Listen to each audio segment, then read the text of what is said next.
کوکمون دو سول دو هست. سیم اول برای ورب سی انگلیسی در تیونر کوک شده.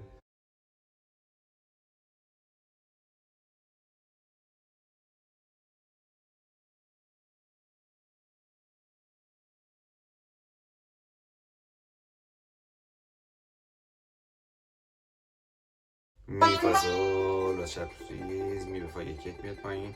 دو سول دو رو در سیم زد میزنیم. دو سول سول فا سول سول فا چپ راست چپ راست سول به فا اشاره میکنیم. بعد فا کمان ریز انگوش دوم میاد به فا. حالا یک میاد به فا میگیم فا سول سول فا سول سول فا مثل قبله.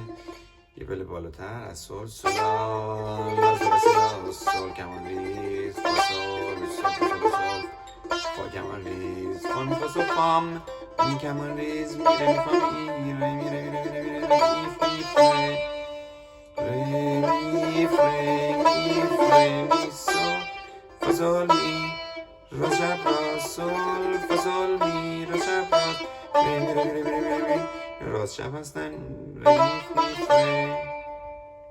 انگشت اول میاد روی می میگیم می فا سول می فا راست چپ راست چپ ره می ره می ره می ره می فره ره می فا ره می دو ره سی دو راست راست چپ راست چپ راست چپ راست سی دو ره می دو ره سی دو لا سی راست چپ راست چپ راست چپ راست چپ راست راست لا سی دو ره لا سی لا سول راست چپ راست چپ راست راست سول سول لا سی سی دو ره میر میره دوست داره دو کمان میخوره میره دو کمان میخوره دو.